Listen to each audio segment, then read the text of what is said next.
All right. It's 4:00. We will call this meeting of the Humboldt County Association of Governments Board of Directors to order. This meeting is held in accordance with Executive Order N 29-20 of the Governor. The Humboldt County Association of Governments meetings will be held virtually until further notice. Information for making public comment and the agenda is available at www.hcaog.net. And with that, Christy, can we get a roll call? Okay. Supervisor Bass, Here. Mayor Jones, Here. Mayor Seaman, Councilmember Smith, Present. Councilmember Gordon Johnson, Here. Councilmember West, Here. Chair Johnson, Here. Councilmember Arroyo, Mr. Robertson. Okay, thank you. And thank you. And with that, we will adjourn as the HCOG board and reconvene as PAC, the Policy Advisory Committee, to allow participation from Caltrans and the Humboldt Transit Authority. And at this time, the first order of business is public participation. Do you have anyone for public participation? There is no public comment on this item. All right, thank you. Our next item of business is approval of the meeting record from May 20th. Has everyone had a chance to look at that? I have, and Mayor Jones would like to approve the meeting record of May 20th, 2021. Supervise, okay, fine. I'll do it later. Someone else second it first. We have a variety of seconds. With that, can we get a roll call? Okay. Supervisor Bass, Yes. Mayor Jones, Yes. Councilmember Smith, Yes. Councilmember Gordon Johnson, Yes. Councilmember West, Yes. Chair Johnson.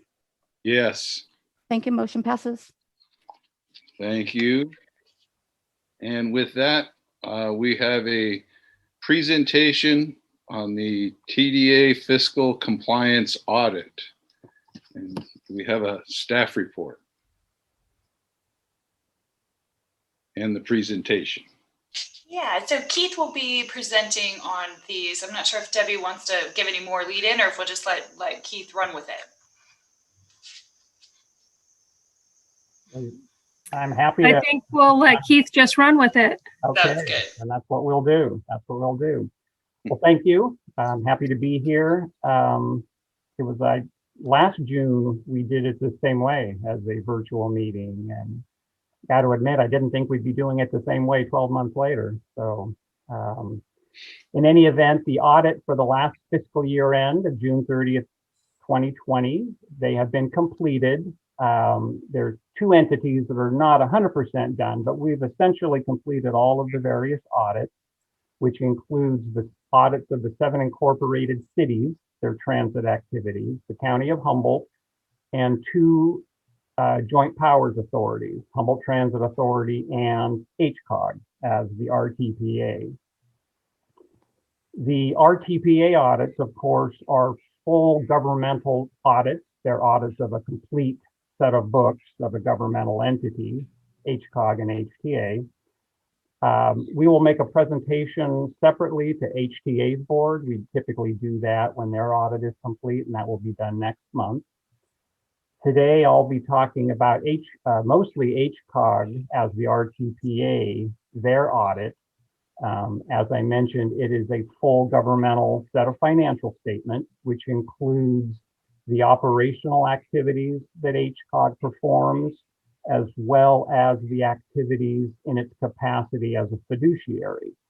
It acts as a fiduciary for various transit funds, the LTF funds, the state transit assistance monies, the regional surface transportation monies, and most recently, the state of good repair monies.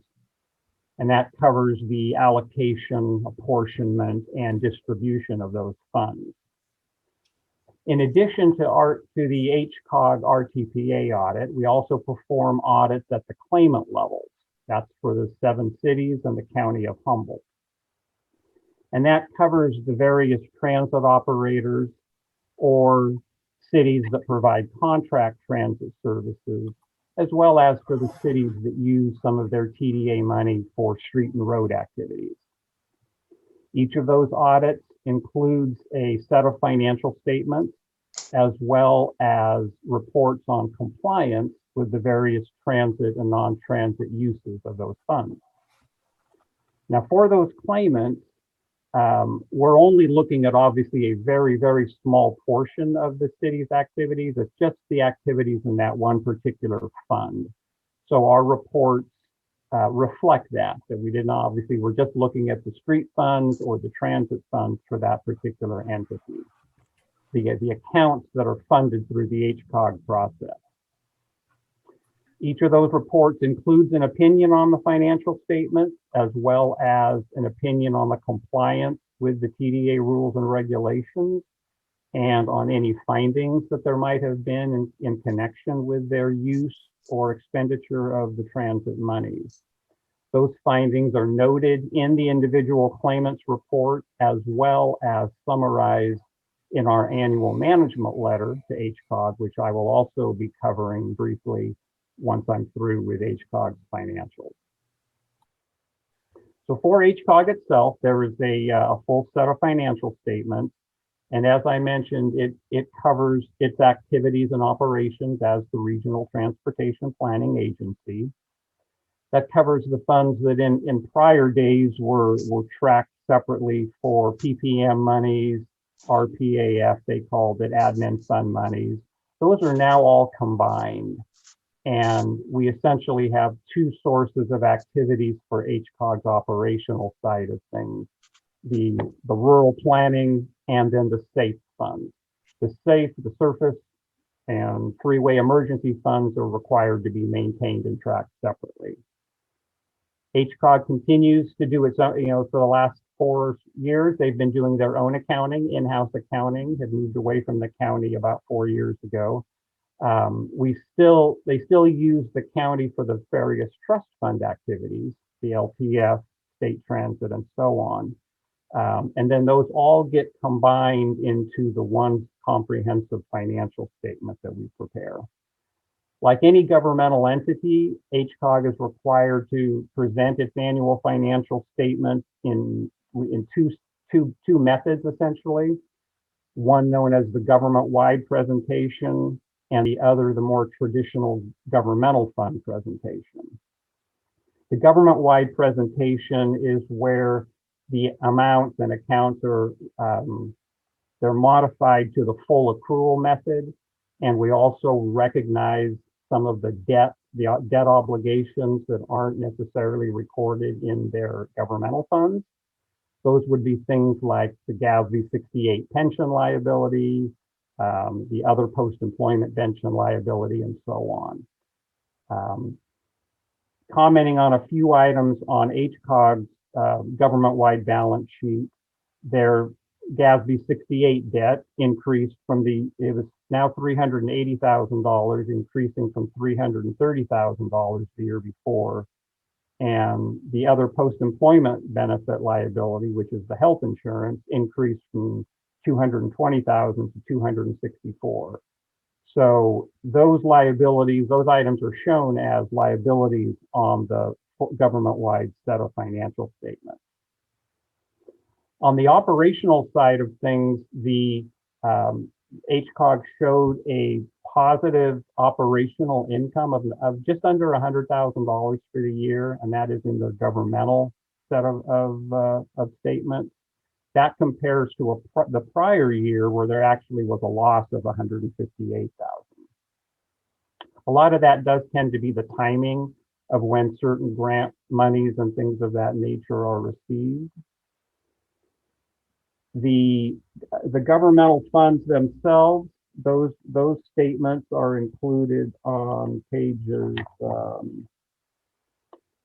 11 through 14. And those are going to be the more traditional financial statements that you're probably used to seeing in your own cities or counties.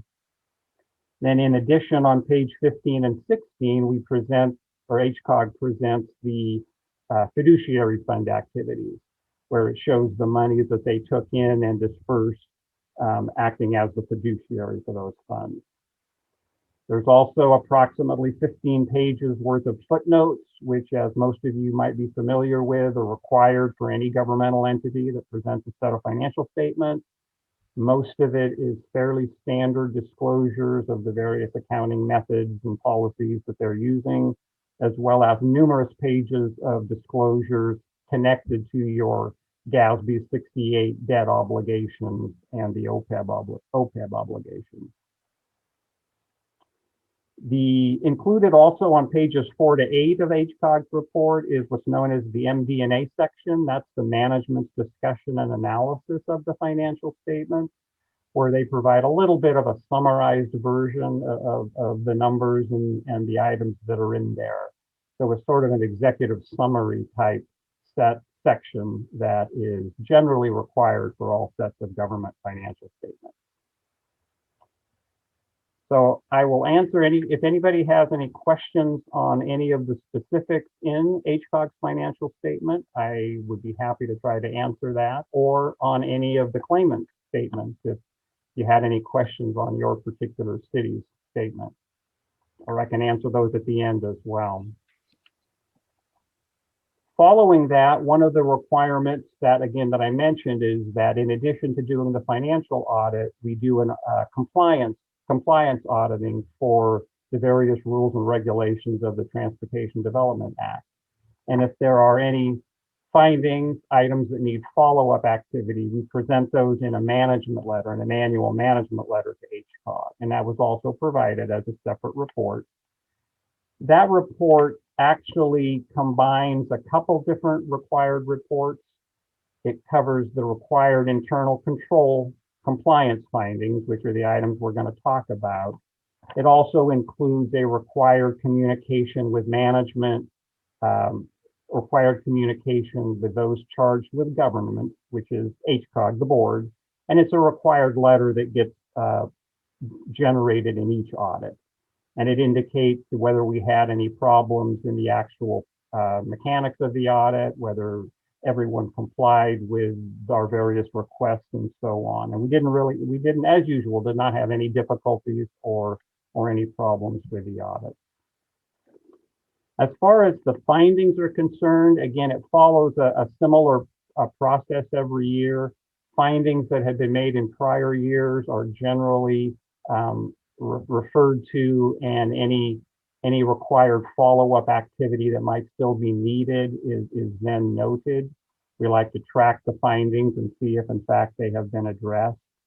The most common finding that we have for any of the clients, it tends to be for the transit operators, and it's their fund eligibility finding. And it's simply a process where we have to determine how much in TDA funds they were eligible to claim that year, which is based on what they spent, what their operating costs were, less funding they received from other sources. And there are typically it's very common to have a finding, again, because of the timing of when monies are received compared to when they are spent. And so those kind of findings are generally addressed in subsequent years by the claimant. They can reclassify those amounts as used for capital purposes or to be used for capital purposes in the future rather than operations. They can also repay the money. They can also offset the excess against a future claim. And so all of those follow-up procedures have been used in the past by different entities. So in prior years, as you'll see there, you can see Arcata and Fortuna had amounts that were determined to be excess funds received. And those have all been addressed in one fashion or one form or another on subsequent claims. So those items, I think, have a pretty good track record of being followed up on a regular basis. I think the the parties are familiar enough with the process, those usually get addressed pretty expeditiously. Another finding from prior years was an administrative finding at the STA or at the HCOG level, and it had to do with an updated safe implementation plan. And I believe as of a few months ago, when this letter was originally drafted, I believe the RFP for the a safe plan had been either was set to be issued or has been issued. So that I think is going to disappear next year, that finding. One of the other ongoing findings for several years now has been an issue with the Greyhound bus program up at the city of Arcata, and the fact that that program has been operating at a deficit for a number of years, and it's accumulated amount that needs to be, it essentially needs to be repaid back into the non-Greyhound activities. At the time I had this letter done, we had not completed the June 30, 20 audit for Arcata. It has recently been completed. Just as of yesterday, we kind of wrapped things up. And so while they still showed a deficit for the current year, it was at least a smaller deficit than we had in prior years. So they are well aware of that issue and of the need to come up with a methodology or a process of getting that program either to not show a deficit and also replenish the TDA funds that have been used to go into that program over the past several years. So they will be working with, the recommendation is that they need to work directly with HCOG and come up with their plan of how that will be addressed going forward. We also had a fare box recovery finding for the city of Eureka from a couple years ago. I was back at the time and during the last year that the city of Eureka was directly running their own transit system.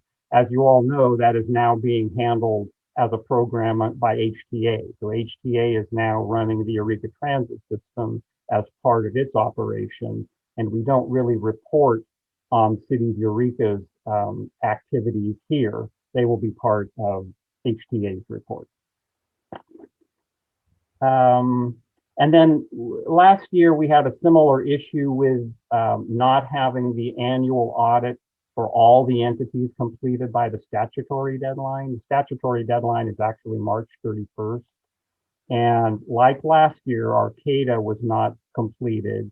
This year, Arcata and HTA were unable to be completed for various reasons. Some, some pandemic related, some, internal, some external. So as I mentioned, both Arcata and HTA will be completed here within the next week or so. But that's an area that, as much as possible, HCOG should work with those clients to see that we can get those audits done and get them to the state by the appropriate deadline. As far as current year findings, there's really just a couple modest, minor ones. The city of Fortuna had a small fund eligibility finding for their senior bus program, again of $13,000. And again, that will most likely be either held in reserve for capital purposes or offset against a future claim. And even though it wasn't done at the time, City of Arcata also is going to have a very small fund eligibility finding for their dial-a-ride program, about $1,700. But they were fine on their main transit system, and none of the entities have had a problem with the fare box ratio. Everybody has been able to meet those required fare box ratios without any problem, except City of Fortuna. I guess they had a very, very small, it was a $71 shortfall in their fare box ratio for the senior bus program. And actually, all things considered with the pandemic and the fact that I don't even know if the buses were running from mid-March until the end of June, I don't see that as a significant item. In fact, any claimant gets a one-time grace year in the first year that they don't meet the fare box ratio. So this serves as the Fortuna's grace year, and there's really no required follow-up action required at all on that. So that's my brief presentation. So now I will entertain any questions that you might have. Anybody have any questions for Keith? I don't see. I do. Okay. I do, Chairperson Johnson. Keith, early on, you mentioned that HCOG went from 220,000 to 260,000 in their employee health department, and that's a $40,000 increase. Is that unusual or any cause for Well, concern? remember what that is. That's the other post-employment benefit liability for the retirees that that HCOG will have to pay in the future. So it's not an actual expense. It's each year they hire a firm to calculate what the future liability will be for folks who haven't even retired yet. And they factor in things of, what healthcare insurance is going to cost in the future, and that kind of thing. And they discount it back to current numbers. So it's one of those numbers that, it's just going to it's going to jump from year to year. And it's not actual, it's a projection. It's a projection. That is correct. They are actually funding their retiree health insurance on an as-you-go basis. They're paying the premiums for the one or two retirees who are qualified for those. And I believe they did make that I believe they have also implemented some changes to minimize that liability going forward, effective for new hirees. So that was a positive step as well. Thank you. You're welcome. Any other question?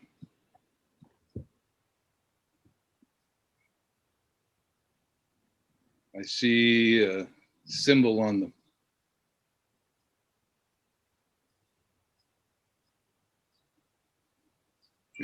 Is that a caller, Christy? No, I believe that's one of the presenters. Okay. Okay, well, thank you, Keith. Okay, you're welcome. You're welcome. My pleasure. Yeah. And hope next year we'll see you in person. Hopefully, that will be later on. We'll talk about. Okay, thank you. And our next presentation is from Caltrans regarding their project development program. Thanks. I think the agenda says that Rex Jackman's going to present, but I believe Valency Fitzgerald is going to lead this presentation. So take it away. That's correct. I'm going to share my screen now and tell me if you see. All right. Do you see the presentation there? Yes. Great. Okay. So this is a presentation where we're kind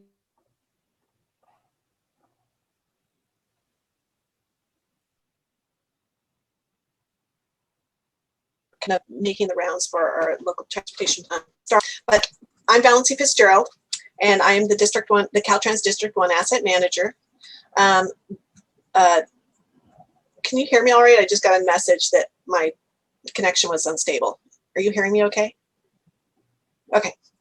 All right. And then Jesse. We're hearing you Robertson. now, Valency, but we didn't earlier. There was a little glitch a little earlier. Okay. But now you're fine. Thank you very much. Let me know if that happens again. Okay, thank you. Jesse Robertson is going to be presenting for system planning, and then Alexis Kelso is going to be presenting for our advanced planning branch. Let's see. For our overview, I'm going to go over the shop and asset management and project nomination, and then some portfolio change management, project portfolio change management, and then Jesse is going to go over the transportation planning information sheet. And then Alexis is going to go over project input and opportunities throughout project development, from project nomination through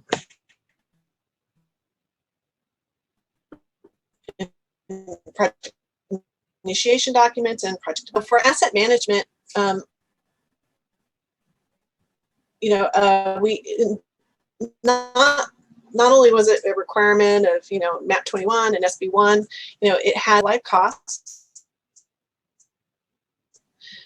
provides a transparent prioritization process, creates a financially stable framework, and it provides a methodology to improve performance in the long term on a long-term basis. This is the shop asset management cycle. We're currently in the project nomination phase, which is down here. We've measured the inventory of the pavement and bridges and culverts and all the other assets, which is up in this section of the cycle. And then we established our needs and an investment level for the projected condition of our assets at the end of the 10-year plan. Once we nominate projects for the last 5 years of the 10-year plan, so it's a 10-year planning period for the shop asset management cycle. And once we've nominated those last 5 years of projects, we will move into the project initiation, into developing project initiation documents and program the projects, look at beginning design. While it's in design and in construction, we're monitoring performance of our projects throughout, the assets, what assets we're delivering. And then when they've finally been built and constructed, we'll measure the system again and reassess. And so we do this every 2 years. So our projects don't go on a 2-year cycle, but the reassessment and beginning of the shop cycles start, in a 2-year cycle. So in this 2-year cycle, we had one of the things that are being developed as a result of the State Highway System Management Plan, which was in the upper right-hand side of that cycle, a shopping list of performance targets that are that come out of that document. Every district gets one. For the 2019 10-year plan, District 1 had 16 objectives.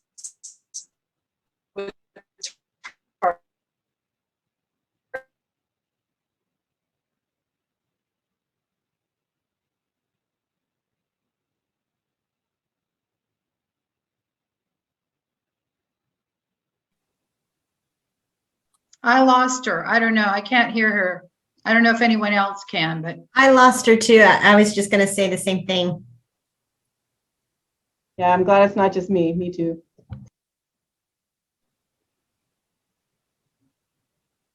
I'm not sure if she can hear us, that she knows we cannot hear her now.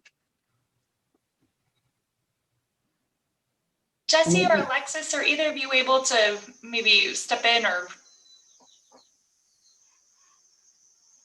Oh, now the screen's gone even. I think when the graphics went up, their bandwidth limit was reached. Alexis, Yeah, are you in a position? I have the presentation. It might be a slightly older version, but I think we can manage. Let me share here.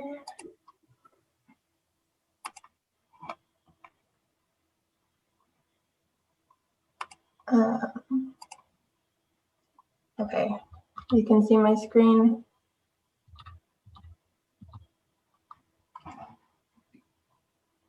Uh-oh, where'd you go? There we're going. Okay. It's up. Okay. I'm back. Sorry about that, everybody. I think my connection will, I think we've rebooted and we'll see if this will work now. Are you sharing your screen now? Yes. Alexa? Okay. Yes. That works for me too, if you want to continue to share your screen so we don't have to go back and forth. Okay. All right, so back to this list. And I'm assuming that I lost you at the beginning of the slide. So we'll just start from the beginning there. So the district from out of the 20, the State Highway System Management Plan, we get district district performance plans. Our 2019 District 1 performance plan had 16 objectives with targets and 800, which represented about $849 million in budget for the 10-year plan. And it's actually it's for the last 5 years. That 849 million represents the last 5 years of the 10-year plan.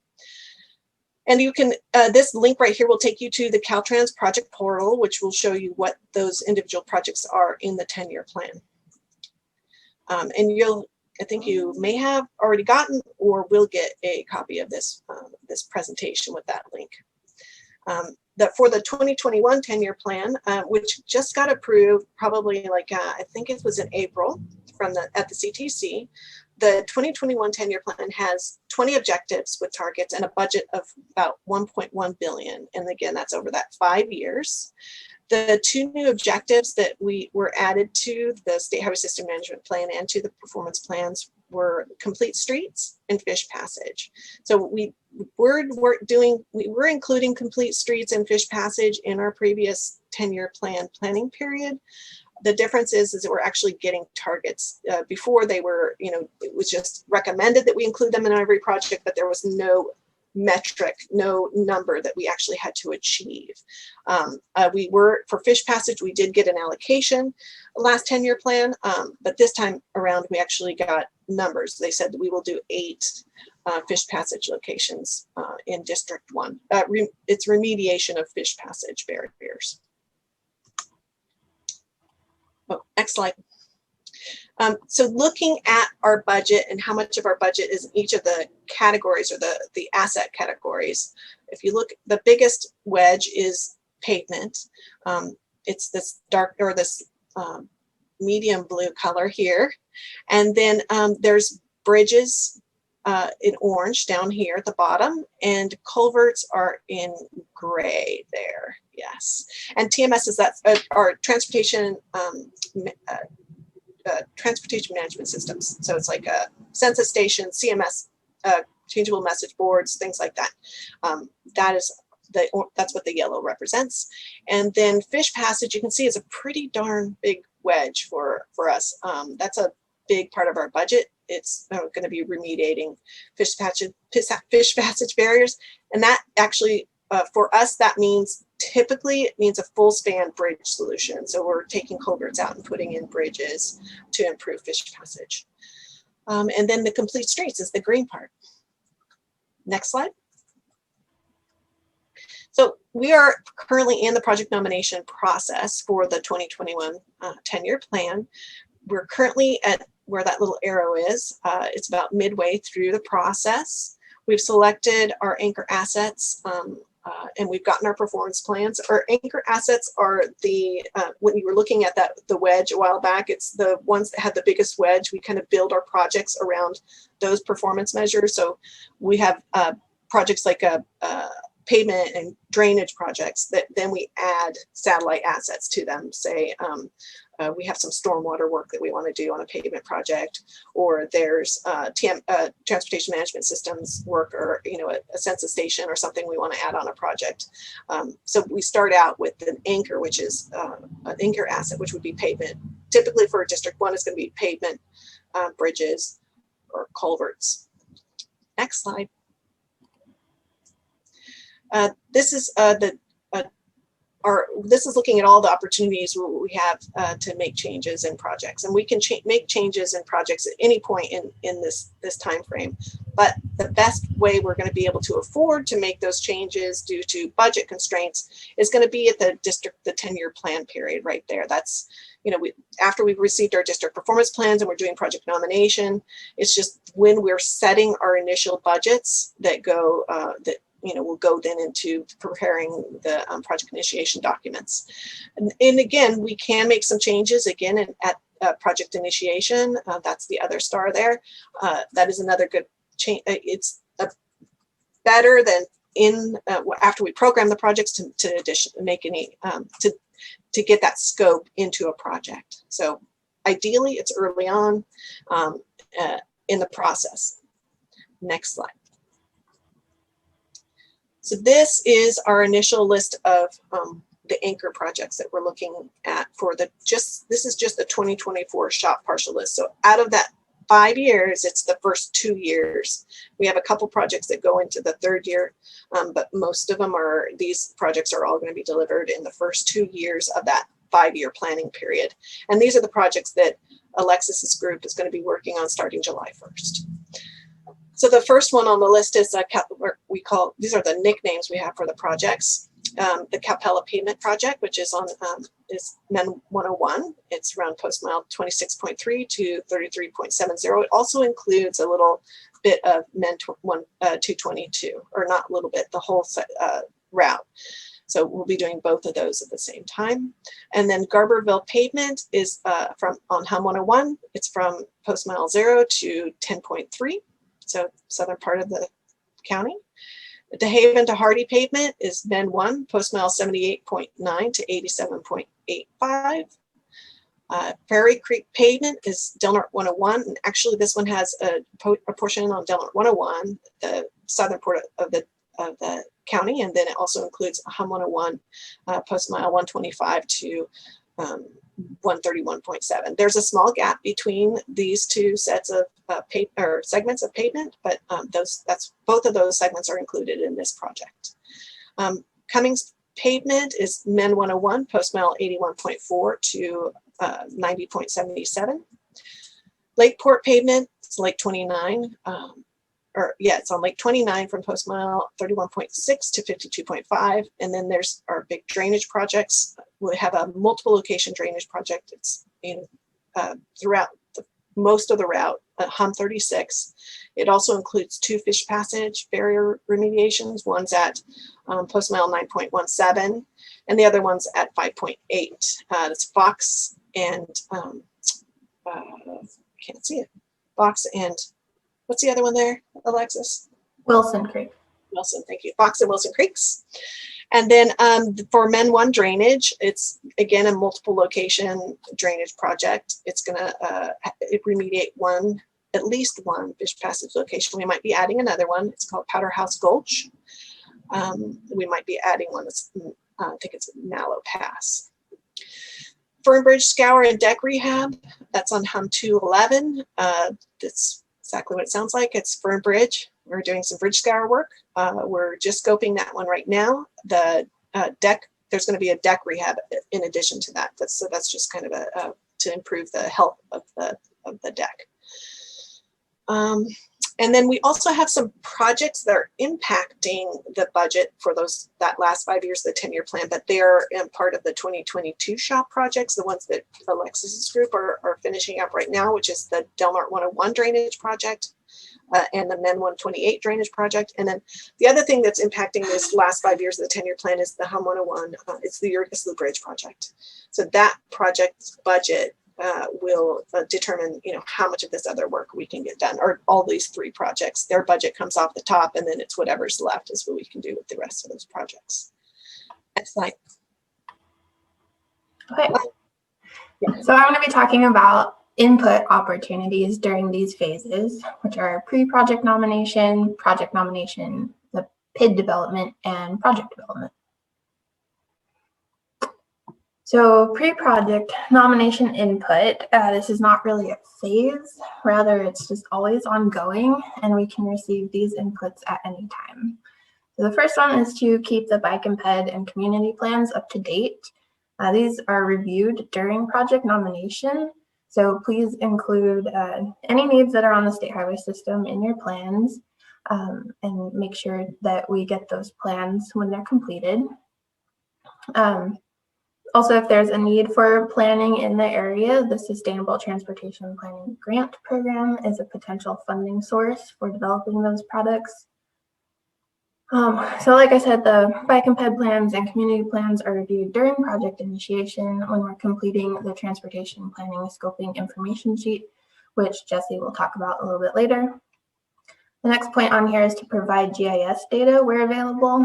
We suggest requiring GIS as a deliverable when consultants are preparing plans for you, because GIS data make it easier for us to review the known needs or recommendations that are a result of these planning products, and to be systematic in addressing them. Next is to document and communicate multimodal needs to Caltrans planning staff. bike and ped, but also any mode needs can be added to Street Story. That's a helpful tool that's available to the public to document any concerns that they have. And we do look at that in project nomination.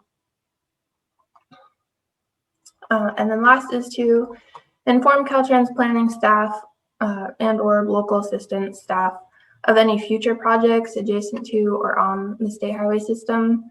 This will help make sure that planned improvements are consistent and the construction timing is coordinated.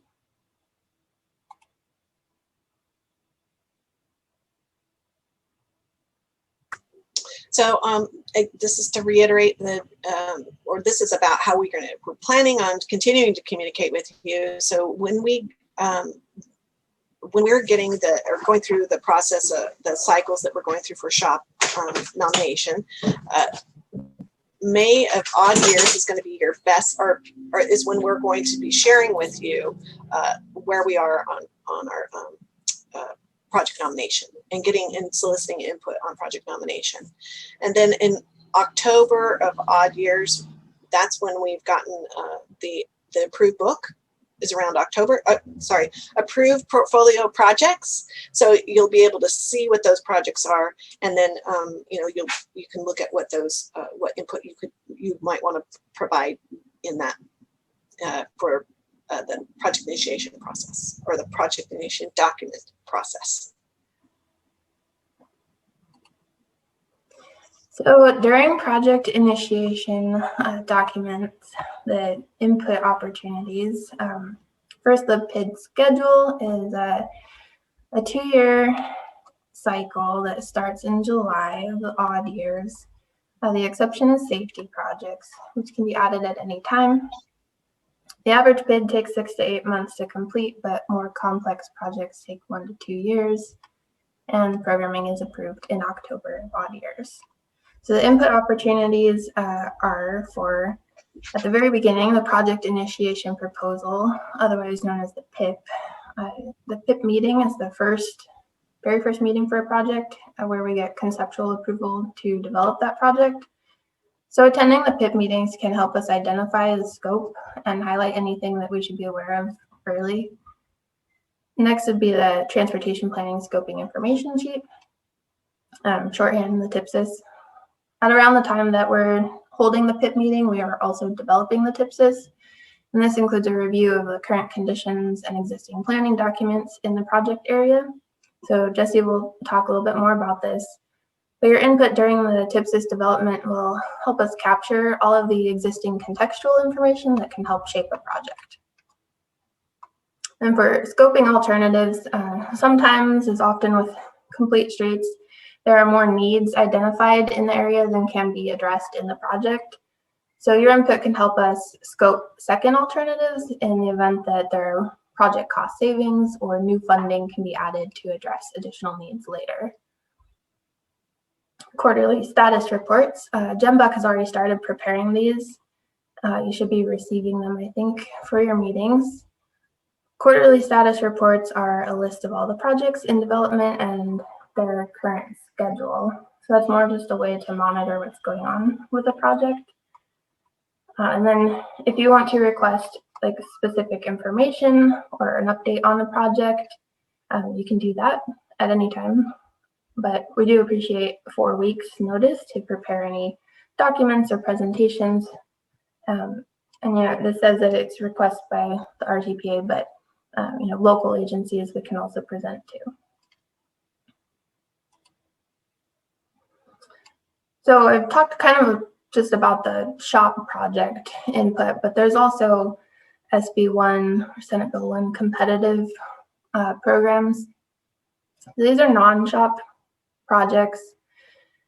So for state-sponsored PID nominations, this is how we develop the concepts to pursue these other funding opportunities. And in March of every year, we have the opportunity to request resources to write a PID that doesn't have funding for implementation, but these PIDs can be used in applications for these SB1 competitive programs, like the Active Transportation Program, the Trade Corridors Enhancement Program, and Solutions for Congested Corridors. So the projects we submit for this opportunity are typically regional priorities, and we coordinate with the RTPAs on their submittals. It is a competitive selection process statewide, and Caltrans headquarters determines which projects get resourced, and projects must demonstrate alignment with state goals. So past examples of projects that we've had these resources to write are Blosser Lane, which is in Mendocino County, Lucerne Complete Streets in Lake County, and then just this March, we were approved for resources to write the Broadway middle couplet in Eureka. So for grant applications, the state-sponsored PIDs are intended for use in developing these applications, and the next round is expected in maybe summer to fall 2022. So Caltrans applications typically go through headquarters for approval, and usually only a small number are approved to actually submit an application. But alternatively, the RTPA can submit an application with Caltrans support. Again, still need to show alignment with state goals for letters of support or to be an implementing agency on an application submitted by an RTPA. And District 1 staff may be able to assist with grant applications if you're developing one for a project that is on the state highway system. And now is when Jesse will talk about the TIPSs. This is the fun part. Can everybody hear me? Yes. Okay. So for all of us transportation planning types out there, this is the transportation planning scoping information sheet. There's a little image of a portion of the form. This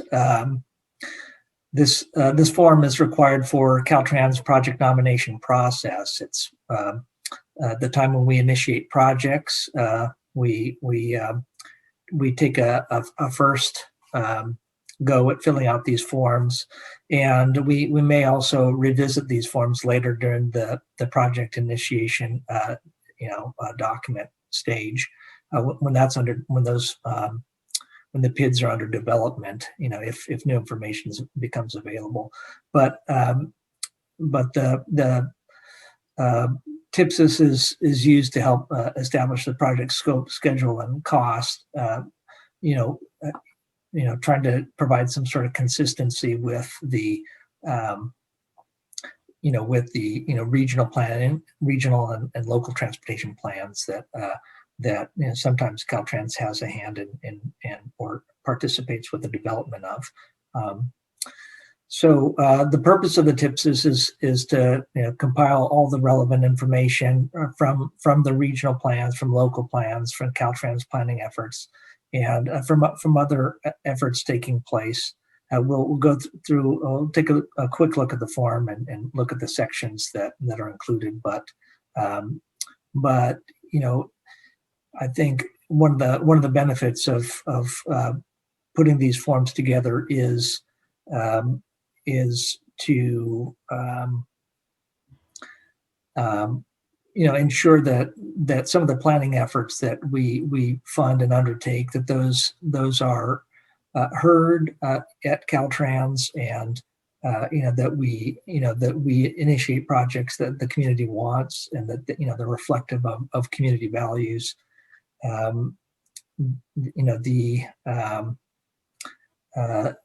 Caltrans, the further away you get from the planning process, I think the greater the chance that some of the Caltrans staff aren't aware of some of these planning efforts, and so it's a communication tool to ensure that throughout the life of the project that important elements don't get lost. So these documents have been used for a number of years now, but in 2020 the form was expanded.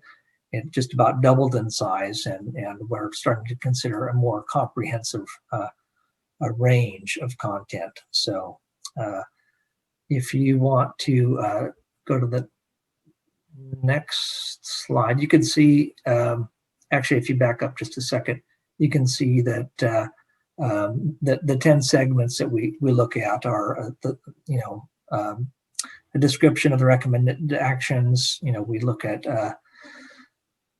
public engagement, tribal government, and local partner input. We look at which entities may have an interest in this project. We look at the various plans and documents that are available and on hand for us to consult with or to draw from. The Caltrans stakeholder information, who we may want to partner with in the development of the projects. System planning documents at Caltrans are transportation concept reports and corridor plans, as well as smart mobility, active transportation, and transit sources of information. Caltrans has a local development and intergovernmental review program, which looks at local development projects and tries to insert some transportation planning and transportation comments to the local agencies that are permitting mostly land use projects. And when there's a change in the land use, there may be needs for a change in the transportation infrastructure. There's Caltrans is also trying to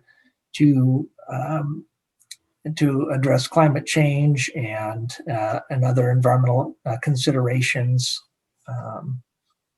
In our project initiation documents, we're also looking at broadband needs and coordinating with broadband utilities, and then also there's freight considerations as well. So we can go to the next page.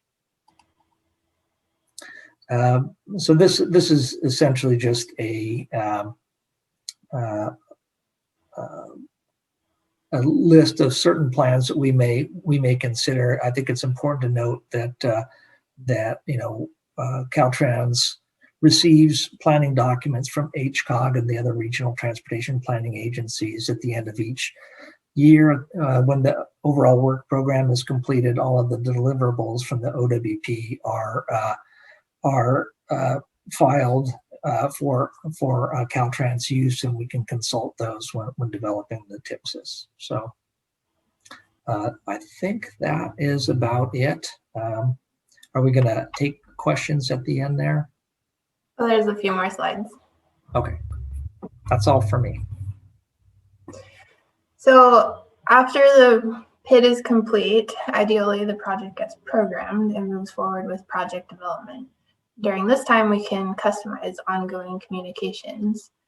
So again, the quarterly status reports, like I mentioned in the previous slide, these are already happening. So the RTPA will receive a list of all the projects in their current schedules quarterly. Milestone reporting and project change request updates can be requested to monitor when a project meets major milestones. For example, if it moves to the next phase or has a change in scope, cost, or schedule. And then public engagement plans for projects that have a high level of interest, perhaps because they're proposing significant changes or they pass through a community. They might need public engagement plans, which identify the elements of a project that the public can influence and how input will be sought and the timing for those input opportunities. Ideally, the need for a public engagement plan is identified during the PID development and then begins implementation after the project has been programmed. So if you see a project that we're proposing early in project nomination, you can request a public engagement plan, and then we'll start implementing that during project development.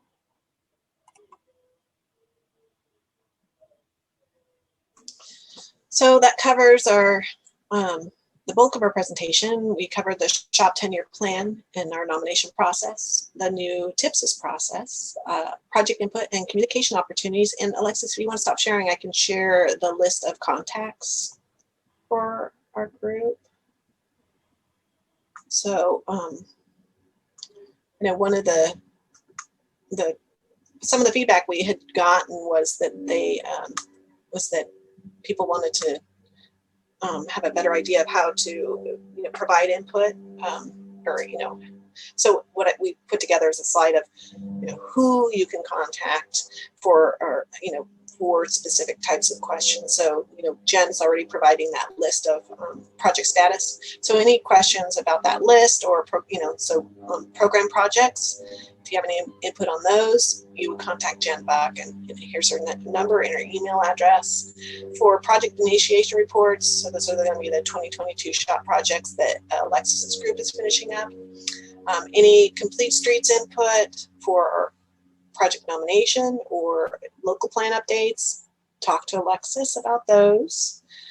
And then if you have any questions about projects in the 5-year planning period of that 10-year plan, including the draft 2024 partial list that I just provided today, you can contact me, and there's my phone number and email address. So any questions? Do we have any questions for our presenters? I have a question. I'm not sure if one of the three of you can answer this, but currently there's a project going on that's an on-ramp into 299 from 101 where they meet over there in north of Arcata. And I was wondering, it looks like it caused a lot of the pasture that was being used there. It looks like it's a pretty large project. In fact, it looks like you're bypassing the old on-ramp and you're putting in a brand new on-ramp. So my question is, what funding cycle was that on? Was that an emergency project? And also, how did you obtain the land for that project? Because it looks like it was a private pasture. At least part of that is being used. Do any of you know anything about that project? A little bit. I probably can't get into the details, but we can also reach out to the project manager to, to provide more information. But that project was a safety project. So one of the things they're doing is improving the curve, or, the curve there was pretty tight. So there was that. We also had, issues with the pavement there. I don't know if people noticed that the water was pumping through a lot, and it was a constant. We had to do a lot of work there to keep the pavement in good condition. So between the safety issues there and the pavement, this is going to be the reason we had to go towards that pasture was to get a better curve, a safer curve for drivers. So it met the safety index for that location. Let's see. Do you guys have anything else, Alexis or Jesse, on that? I mean, in terms of purchasing right away, we went through the regular process. It was an emergency project, so it went through our normal SHOP process, 4-year cycle, similar to most of our projects, except for the safety project part, because we get to amend those into our into the SHOP instead of having to identify them, with the 2-year SHOP cycle. So it wasn't eminent domain or anything like that. You actually purchased the property from the owner?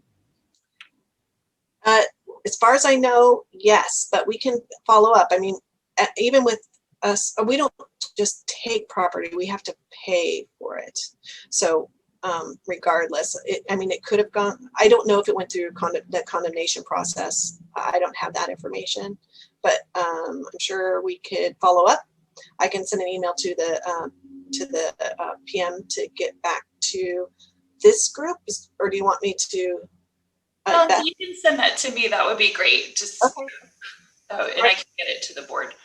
Yeah, just forward it to me. I'm just curious about the project because I live out in Blue Lake and I use that route quite a bit when I'm going to Arcata and places south. And I was just wondering, I didn't think it was going to be as large of a project as it looked like. I just wondered what funding cycle it had been in, because I've been on HCOG now for 4 years and I hadn't seen it come up. So that was one of the things I was wondering. And then I was wondering about the ownership of the property because it's taking quite a bit of pasture. And then the length of the project as far as how long it's going to take to complete. But if it's a safety issue, I guess it's something you could do it on an emergency basis. Then it didn't necessarily have to come in on a regular fund cycle. Oh, no, it would still be in the normal funding cycle. It wasn't an emergency project. So it probably was a 2018, just off the top of my head, it would have been 2016 or 2018, I believe, SHOP project. But don't quote me on that. I can definitely find out for sure for you, but it had to have been before 2020. So it's been on the books for a bit. Okay, thank you. Any other questions? Yes, I have a question regarding the Fern Bridge project, which was the last project on the list, as I noticed. The pretty obvious problem is the scouring out of the bank. I guess it's east side and on the Ferndale side of that bridge. So when you have something on there that said Ferndale or Fernbridge scour, yes, is that what you are referring to and that you intend to correct? Yes, and I think that the recommendation, I just was looking through the notes just a couple days ago, that the recommendations on that bridge, or one of the recommendations, is like 2,500 linear feet of rock to protect that bank. So I think that that is going to be one of the recommendations. We'll still have to go through the scoping process to figure out what that scope is actually going to be. It has to go through our headquarters people, and we've got many different groups that look at it before we settle on the scope. But that was one of the initial recommendations, was to protect that bank. Yes. It did seem that the completion time, is it true that the completion time is 2024? Was that? No, it would be later than that. So let's see. Later than that. My surprise comes from the fact that I cross that bridge just about every day. And for at least 2 years now, it's pretty obviously getting worse every rainy season. And this was a very light rainy season. So well, we do have thinking forward, it does look as if it won't be too long before the approach to the bridge itself is going to be affected. Yeah, and I think that is one of the challenges we have with our programming of our bridge scour projects, because we're only allowed to program them if they're scour critical. And scour critical to me means, well, we need to get on it, right? So, but it still fits in the project, the 2-year shop cycle and how we have to plan. So it could be that it goes to an emergency project between now and then. We have already done some scour work out there at Fern Bridge at different times. So it could be that we go out there to do another Band-Aid before we finish the full project. So yeah, it's very possible, maybe even likely, that we'll get out there again before we actually have a completed project that looks at the whole armoring of that area. Oh, thank you very much for your sort of helpful comments, because I've had a couple of constituents ask me specifically about that, very obvious deep scour that is going on there. Yeah. So thank you. Yeah, it's interesting that particular, we have this framework with how we have to initiate projects and the timing of projects, and sometimes it's really not ideal. But we do have ways to fix to get in there before then to fix the problem. Very good. Thanks so much. You're welcome. Any other questions? Okay, seeing none. Well, thank you very much for this. It's informative, and we look forward to the quarterly reports and appreciate the information and helping us understand how projects come to programming and development. So thank you. You're welcome. And Beth, I just wanted to also offer my help. I know that you guys have some, national highway system roadways and probably involved in the whole transportation asset management plan process, the TAMP. So when you guys need help, let me know. I'm here to help. Thank you. Thank you. And with that, we will move on to our consent calendar with 2 items, the unmet transit needs report of findings and approval of Fortuna's fiscal year 2021-22 LTF claim. Has anybody wished to pull anything? Don't see anybody, hear anybody.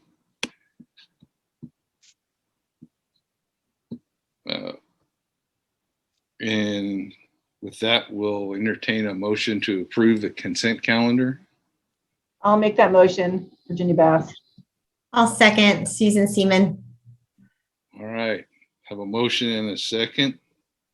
We get a roll call. Supervisor Bass, Yes.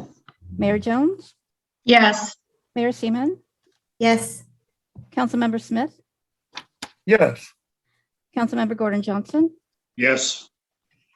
Councilmember West, Yes. Chair Johnson, Yes. Mr. Robertson. Yes. Thank you. Motion passes.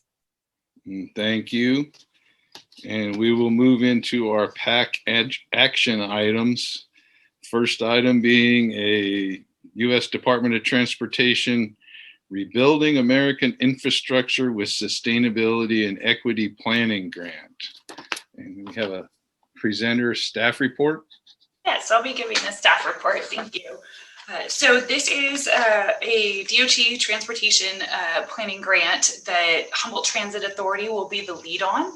HCOG has been helping them prepare the grant application under our work element that allows for that kind of grant assistance. If the grant is awarded, and I'll talk a little bit about what we're going for here, but if it's awarded, HCOG would have an ongoing role, and what I'm asking the board is to authorize HCOG being a project partner so that we could help HTA manage this grant. And the grant subject is really looking at HTAs and really all the transit systems countywide, looking at transitioning them to zero emission vehicles, whether that be through electrification, which they've already done a feasibility study on and have information. But there's another component to that, some unknowns related to the longer routes. So specifically the routes going to Garberville, to Willow Creek, that perhaps the equipment that is available today on the market actually won't make those routes. The electric vehicles, they just won't get there, given the terrain and the length in the trip. And so we'd be looking at other options, either optimizing batteries for electric vehicles or switching to a hydrogen-based system, and what that fueling infrastructure would look like. So it's really a beefy feasibility study that's very technical, and looking at how would we transition our fleets in a rural setting to zero emissions, given the constraints that we have. So that's kind of, it's actually a 3-phase project. So that would be the first phase, is really looking, and this would include tribal transportation, transit systems, really all the transit throughout the county. And then the second phase is looking at expanding that. So how would we actually offer more transit service, maybe reduce headways or new areas, and what does that look like? Does it look like a traditional transit system or mobility on demand, but also really taking into account that zero emission vehicle component, and looking at it equitably, also really trying to get to more of our rural areas and more of the areas that are traditionally underserved. The grant has a definition for areas of persistent poverty, and several areas throughout the county meet that definition, and those would be the areas we'd really want to target for expanded transit services. This research would certainly benefit Humboldt County and our transit system here, but it also has broad applicability nationally, because there's lots of rural transit providers that are in the same situation, not knowing what kind of equipment is useful to make long routes. And that could even be, not local transit providers, but others like Greyhound and Amtrak that have very long distances to travel. So I think we're excited about getting the research done. It's certainly a new subject for me, so I'm learning a lot every day, working with some great other partners. Shots Energy Research Research Center is a partner on this project. RCEA is a partner on this project, as well as a national nonprofit, and which is the Center for Transportation and the Environment. And we just learned we have 2 private companies coming on board as project partners, which is Air Products and Trillium Transit, which will be doing some of the looking specifically at hydrogen, and then Trillium Transit really looks at optimizing routes. So I think it's a pretty exciting public-private partnership. The final phase is really quite different than the other first 2 phases, and that's a national survey to really look at how many transit providers nationally fit into this bucket of sort of having these, kind of this rural situation where you have long routes, maybe difficult terrain, and really doing that inventory, which would help get our hands around the demand for the type of equipment we need to see developed, and hopefully be inspiring to the equipment manufacturers to say, here really is the bulk of the demand, and what you could be looking at if you're willing to, work on developing buses that could make these routes. And so I think it's a pretty exciting partnership, and happy to be asked to help with the grant application, and would be thrilled to work on the project if we are awarded. If we are awarded, there is budget in there for HCOG, so it would all be reimbursed to us. It wouldn't come out of our OWP or anything like that. We would get kind of like the REAP situation we have now, where we would have that money coming in from the grant to support that work in that position. And it may mean bringing someone on. The grant would be a 5-year term, and we may have to look at additional staffing for that, and we'll cross that bridge when we hopefully get awarded. But just wanted to bring it to the board, get your guidance on if we're in support of this project, and also if you're in agreement that HCOG should be a project partner. So I'll conclude my staff report there. Anybody have a question or comment? I have a comment. Yes. I mean, I just say partnerships are the only way to get things done anymore, and I think it makes an awful lot of sense. So I'm definitely in support of staff recommendation. Perfect. Thank you. Any others? I have.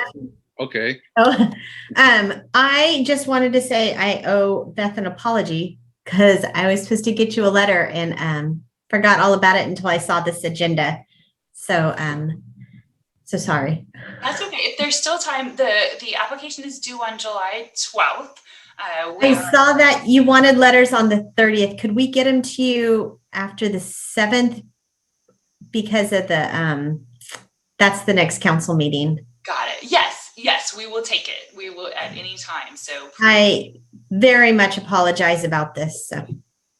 No problem. We're excited. There is, and I should mention one of the things we'll be looking at in that first phase. We're really looking at existing HTA routes and facilities. It does have a component of the multimodal transit center that's being thought about at, I think it's 3rd and H. So that would be something we would be able to kind of get further along in the design of, and thinking about what that would look like there. So that is within the city's limits. So that it is nice I want to make sure the city stays in the loop about these plans.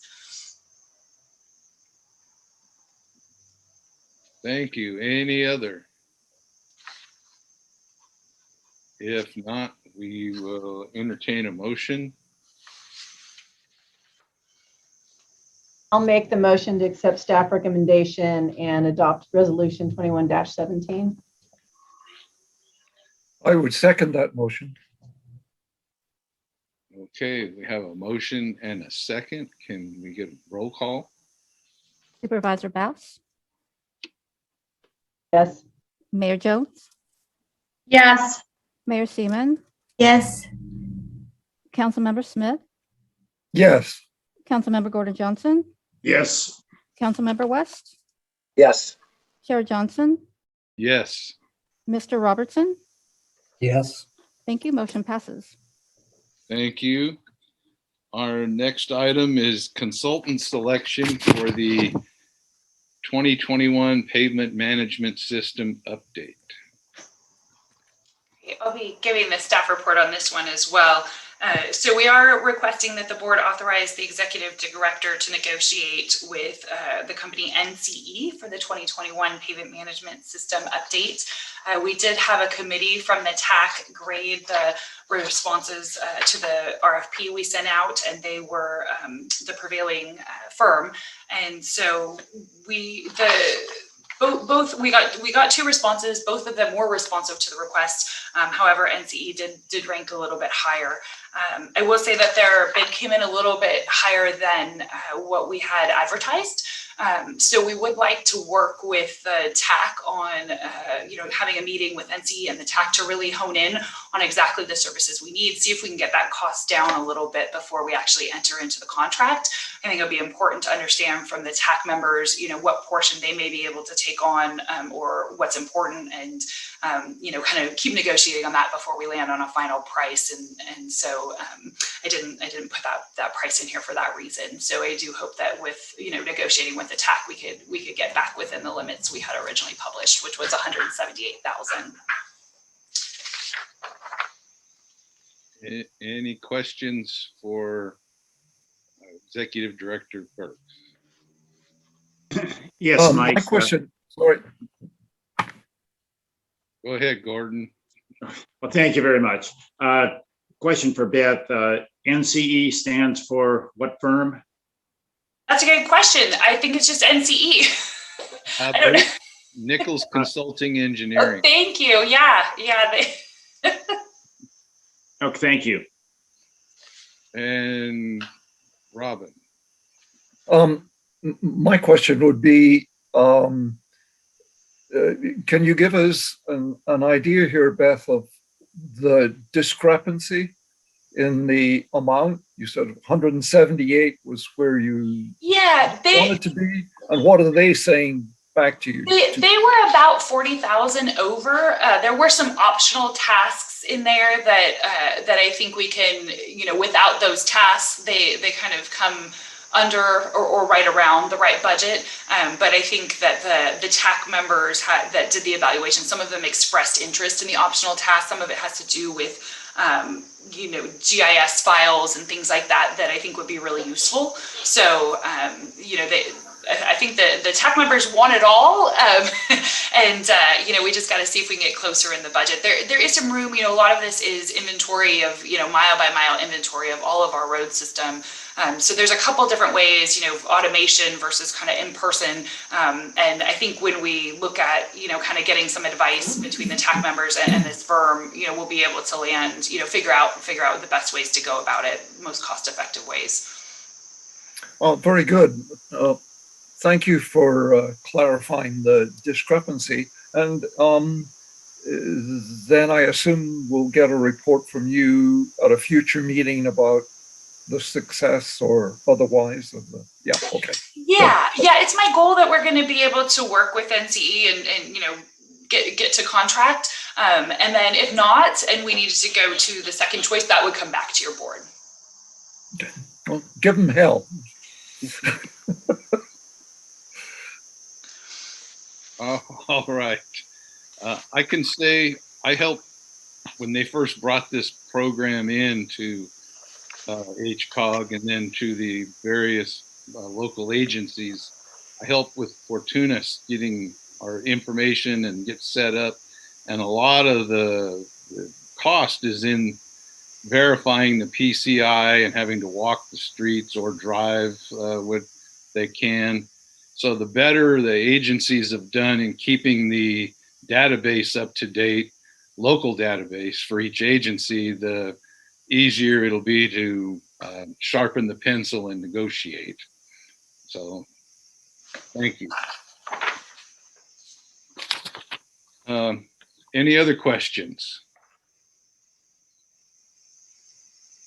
With that, we can entertain a motion.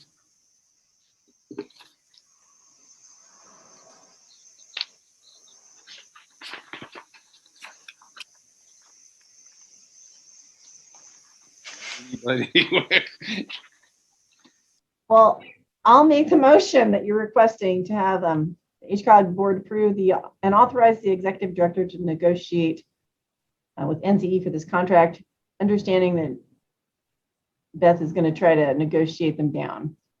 That's not necessarily part of the motion. I second that motion. Okay, and I do see that the word negotiate is in the recommended motion, so I believe that this was the plan. Okay, good. With that, we have a roll. I meant really negotiate, you know. Yes. Supervisor Bass, Yes. Mayor Jones, Yes. Mayor Seaman, Yes. Councilmember Smith, Yes. Councilmember Gordon Johnson, Yes. Councilmember West, Yes. Chair Johnson, Yes. Mr. Robertson. Yes. Thank you. Motion passes. All right, thank you.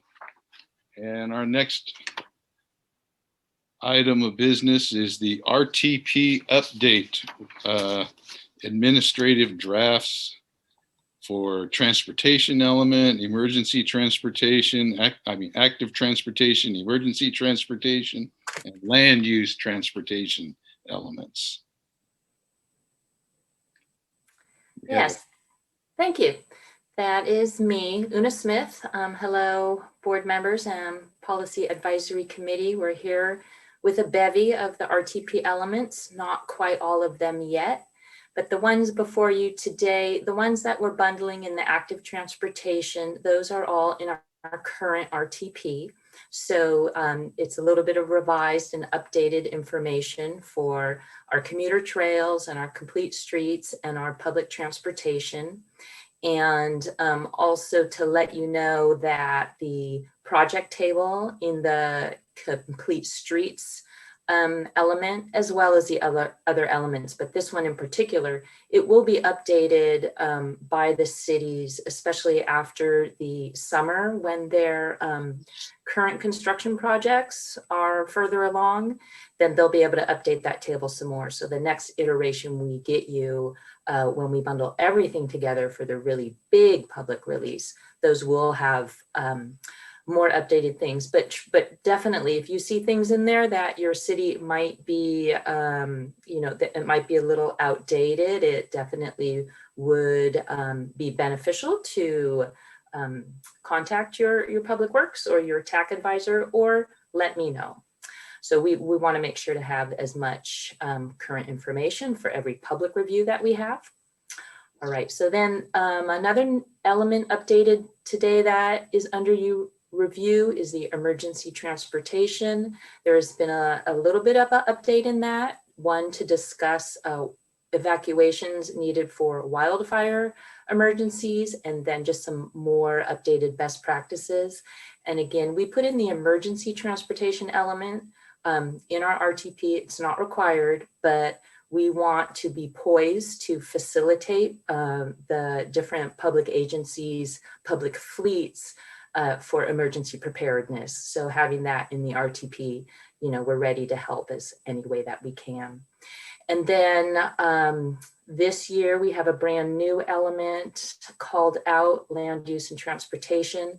This is not a new goal per se for HCOG, as having land use and transportation planned in a coordinated fashion has always been its goals and its policies since the formation of this JPA. But what we're doing right now is having a lot more explicit policies that tie very much to the targets that the board has preliminarily adopted for public release. So the ones that are addressing greenhouse gas emissions and safety and the way we build our communities and the way we have our streets allocated for use of people, for use of vehicles, etc. So we also just wanted to explicitly bring to the committee that what staff is proposing, that with these policies in the RTP, when things come up that are when one of your jurisdictions comes up with a long range plan or a policy or a really big development that is very, very directly and obviously related to how our regional transportation system is going to work, that staff can rely on the policies in the RTP to then provide comments. And that would be not necessary for us to come to the board for individual approval for those kinds of comments. And I think that was everything I wanted to mention, except for that we have gotten really good comments from Caltrans and some other community organizations already, and they pointed out that there is a little bit redundancy. And so since we kind of work on these one by one, we sometimes lose focus of what is redundant, but we are going to look at everything all together and try to streamline it as much as possible when we go for the big release. So that concludes my preliminary staff report. Thank you. Thank you. And do we have any questions for Una at this time? Or I have a comment? question for Una. Una, why is the bicyclist in your background behaving in such a reckless manner? It's in the wrong lane. Can you hear me? My mute button was not how I expected. Okay, that is because that picture was taken on the day of the opening, and they thought they had the run of the trail. Thank you very much for your answer. Thank you. Any other questions or comments?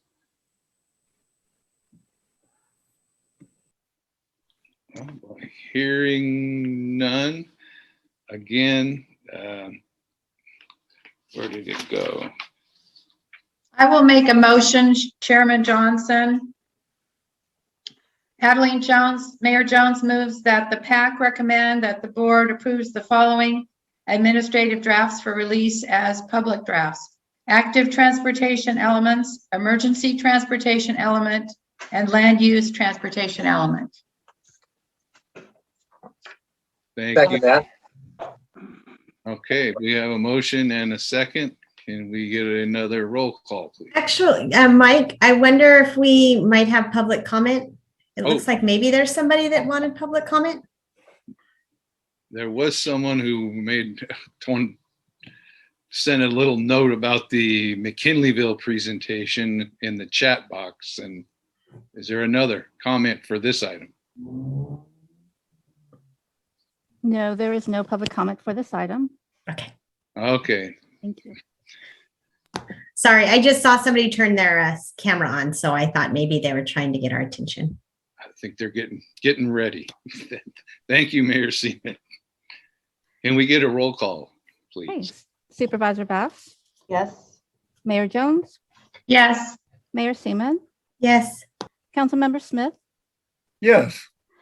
Councilmember Gordon Johnson, Yes. Councilmember West, Yes. Chair Johnson, Yes. Mr. Robertson. Yes. Thank you. Motion passes. Thank you. And at this time, we have a discussion item of the McKinleyville Transit Study and recommendations on the draft. Yeah, thank you. I'll give just a brief staff report. So this transit study was initiated to provide Humboldt County, HCOG, and the Humboldt Transit Authority a review of all the transportation options and services in the McKinleyville area, and to investigate the potential for new service. So it's been going on for about a year. There's been pretty robust public involvement, and I think Colin Fisk of CRTP has been leading that, and he'll give just a brief overview before the folks from Western Transportation Institute give their full presentation. And the Western Transportation Institute has been the one to really compile the document and crunch the numbers. And so it's been a great team. And I would say I've participated in quite a few of the public engagement meetings at this point. And I've just been really impressed. They're really meticulously thinking about what they've heard from everybody and, really looking at reworking that into the final report. So I'm sure they'll be happy to receive any feedback from your board as well. With that, I'll just turn it over and let them run with it. So Colin, do you want to give an overview of the public engagement process? Yeah, thanks, Beth. So for those who don't know me, I'm the executive director of the Coalition for Responsible Transportation Priorities. And we were actually originally the ones who were able to connect HCOG and HTA in the county with the Western Transportation Institute for this project. So as well as now coordinating public outreach for the study. And it's been really great, as Beth said, to work with WTI, and we're excited to be finally sharing the draft report with you today.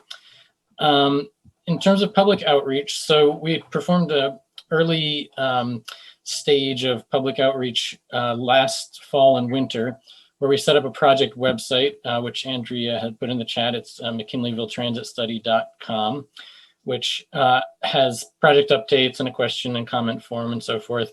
We did press release and some paid advertising.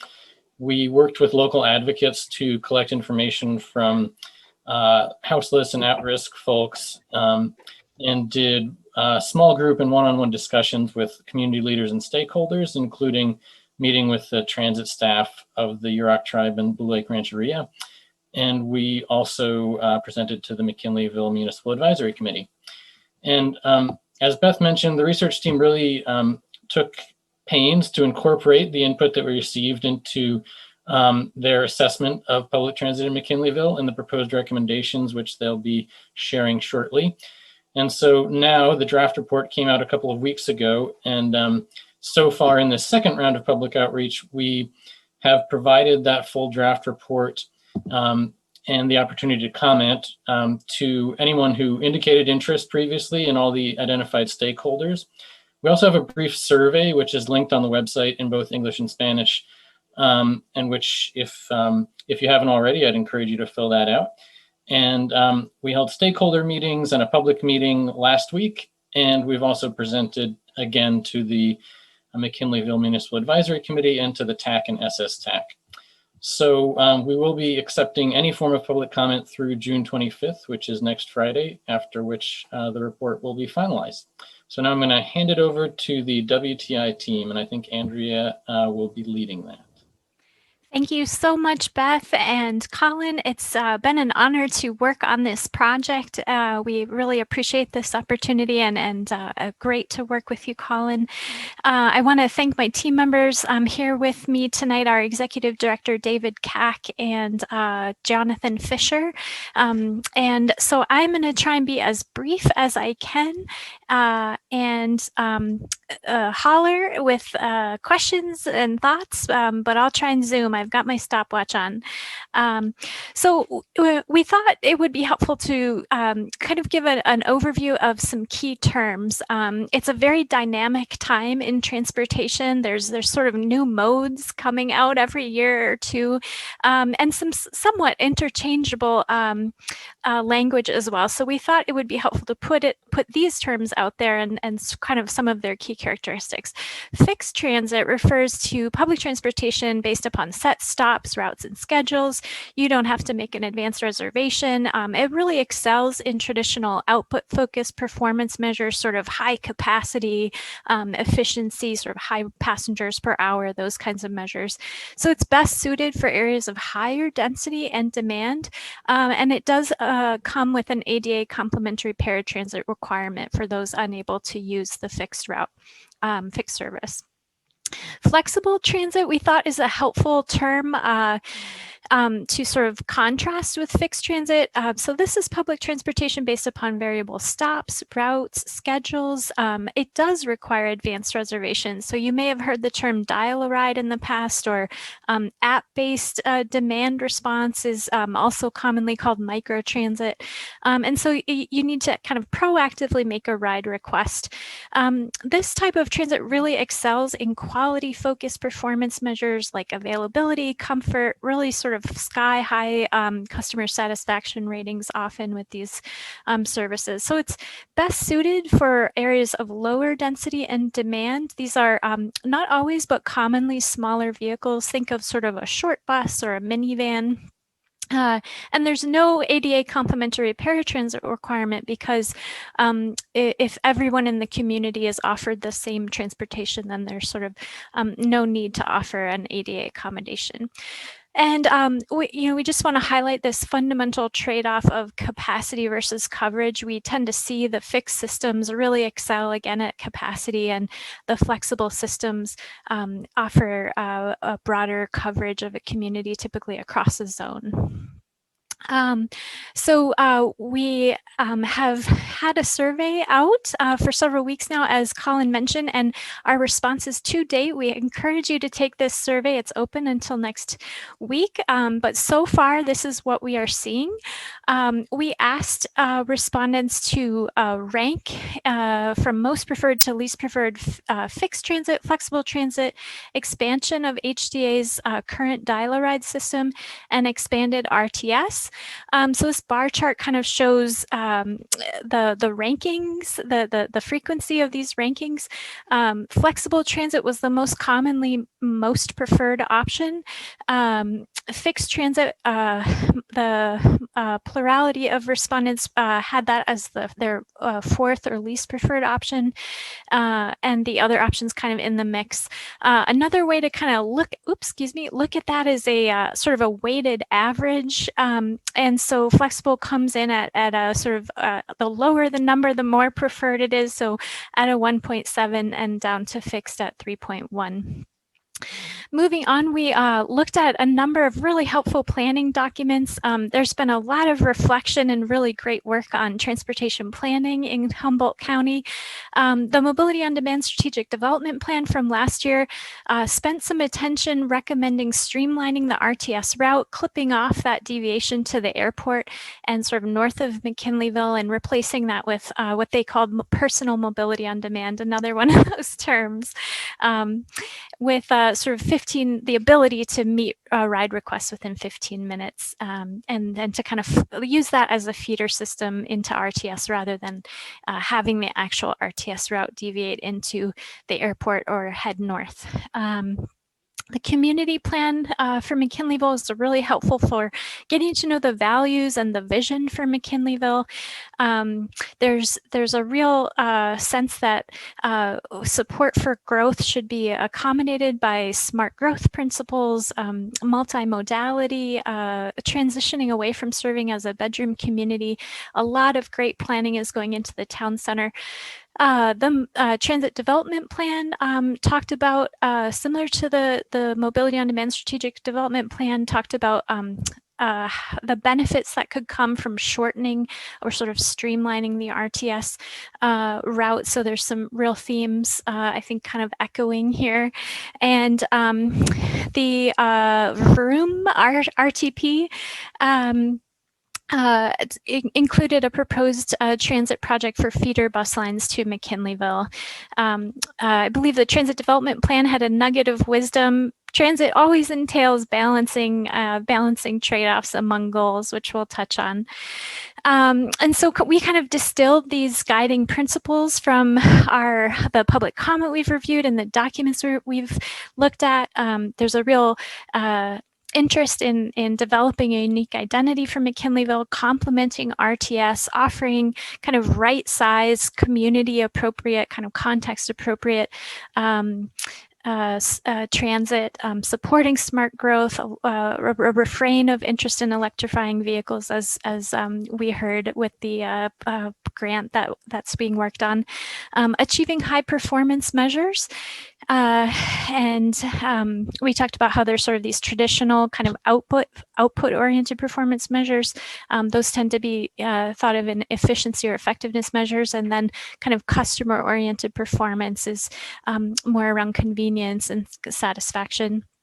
And then kind of taking advantage of innovation, not necessarily defaulting to the most familiar or most used option, and learning from peers and best practices. So moving on, I'll just summarize. We looked at existing conditions across these sort of categories. This beautiful map made by my colleague Jonathan on the right combines the HTA dial-a-ride zones in those sort of colored polygons with the HTA transit routes, including RTS. And we looked at a lot of different different things to kind of familiarize. And so we'll move on from those, but we've got plenty of data behind those.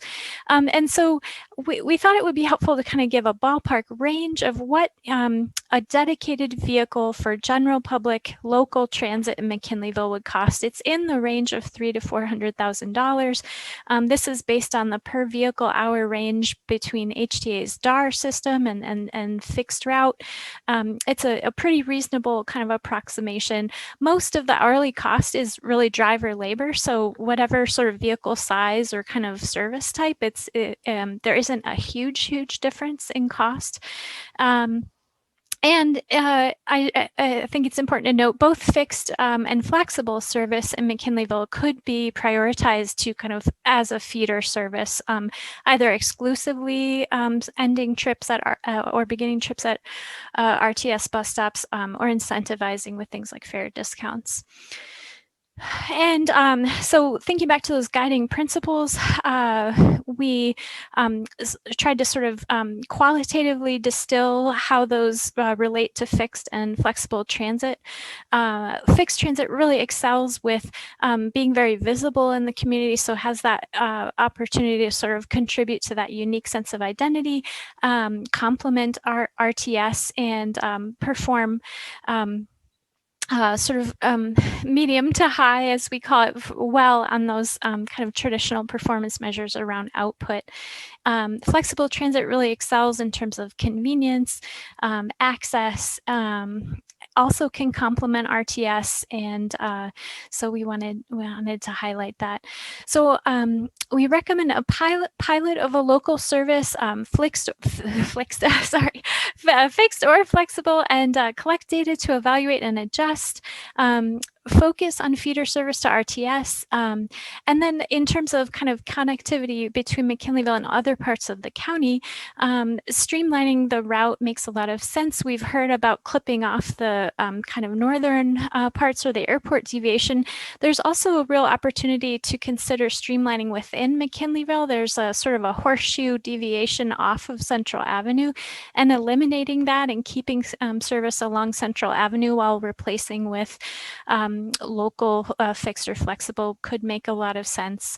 And just be sort of one more notch in increasing the RTS trunk line's efficiency. There's a real appetite for express runs. McKinleyville, Arcata to Eureka, we heard about College of Redwood parents who wanted their students to take it, and it would take an hour and a half each way and just wasn't feasible. So increasing frequencies could, and sort of all of these are kind of can be complementary or related. So when you kind of save money in one area with RTS, it could be funneled into improving service in other areas. Complementary investments could be in the form of carpool or van pool coordination and incentives. The sharing modes that are expanding, car sharing, bike sharing, scooter sharing, e-bike rebates could be a good fit for Humboldt County. We appreciate the real engaged active transportation community, and we like to think of contouring the investments to the problem you're trying to solve. So these different kind of complementary modes are more appropriate for local versus longer trips, and those who are able or interested in doing active travel or not, and they're not mutually exclusive. Next steps are to identify funding. There's federal and state local funds, select a service type, implement a pilot, and evaluate and adjust. And so with that, I went a little longer than I hoped to, but please check out our report, take the survey, share any feedback you have, and we really appreciate this chance to be with you all tonight. Thank you. Okay, well, thank you for that presentation and the work that you all have put in to this study and a transit system for the McKinleyville metro area. Is there any comment or anything that anybody would like to add? Any of the board members have a comment?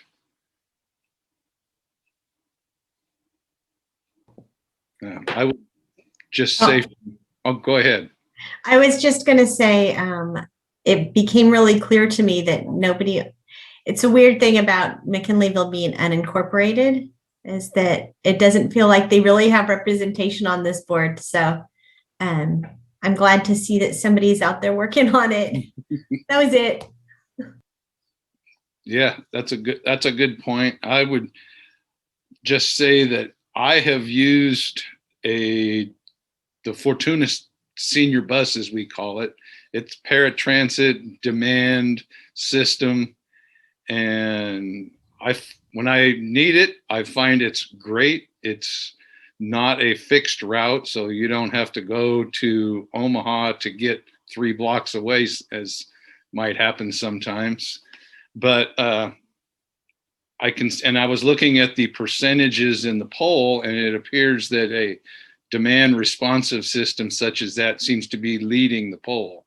So I can understand why. Thank you. Yeah, sometimes those journeys on foot and by bike can feel like you're making quite a trek. Thanks for putting a smile on my face at the end of a long day.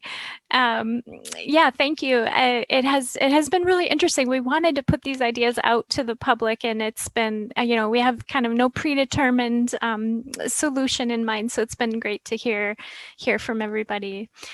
Thank you. Freya, I have a question. Do you work with the McKinleyville Services District on some of these issues? Because since they aren't an incorporated city out there, I think that's the closest that they have to a representative body. And I don't think we've ever discussed having anyone from the McKinleyville Services District be on our board. But I was just curious if you connect with the board when it comes to decisions such as this, or at least present to them. I can take that one, Andrea, if you want. Yeah. So yeah, we've really used more as our point of contact the McKinleyville Municipal Advisory Committee, which because it's unincorporated and the MCSD doesn't really have any formal role in transportation planning. It's done by the county, and the MMAC advises the county on that stuff. So we've really gone that route primarily, but we have invited MCSD to participate in stakeholder and other public feedback. Thank you. Just curious. Thank you, Mayor Jones. Any other input for the draft here? Well, thank you. And again, thank you all for your work on this, and we appreciate it. And we'll look forward to the other slide deck too. I'll check that out. Sounds good. And thank you for bringing that up, Adeline, if I'm pronouncing your name right. Just that also impacts sort of the funding kind of stream of, McKinleyville being unincorporated. That's kind of relevant as well for sort of the avenue that this in its current status can go through. But yeah, thank you all so much. I will make sure I find the proper, Christy, I may follow up with you to share our full slide deck for those who want to see the footnotes. And we appreciate this opportunity and welcome your feedback. Thank you. Thank you. Before we enter into the next item of discussion of resuming in-person meetings, there was a public comment that came in that I overlooked pertaining to the Caltrans programming. And I believe Debbie is going to read it into the record for this meeting here. I will, thank you. My comment are as follows. Caltrans has approved a project initiation document for an interchange on Highway 101 near Trinidad, for which the initiating agency was the Trinidad Rancheria, a tribal entity. Most of the preferred alternatives on this project involve the widening of the entire length of West Haven Drive. This would take the front yards, landscaping, and in some cases, the septic systems of about 100 residents. We have been trying to find a way to get our concerns heard before this project gets too far. We've been told, wait until the EIR comes out, or we don't know, talk to the Rancheria. I think it would be in Caltrans's best interest to know that there will be considerable public opposition, to say the least, to the preferred alternatives of this project. How and to whom, Mr. Robertson, do we address our concerns before these options are built into stone? And this was submitted by Elaine Weinreb, Friends of West Haven. And I will make sure that we forward this to Caltrans. Thank you very much. And thank you for the comment. And at that point, we will now move to discussion of resuming in-person meetings. And I believe Executive Director Burks has this. There we go. Thanks everyone for hanging in for this long meeting this evening. There's been changes even since I wrote the staff report a week ago about the guidance for resuming in-person meetings. And so just today, we got word that the executive order that's allowed us to have remote meetings, specifically where board members can participate from various locations and not have those locations be accessible to the public, that is expiring on September 30th of this year.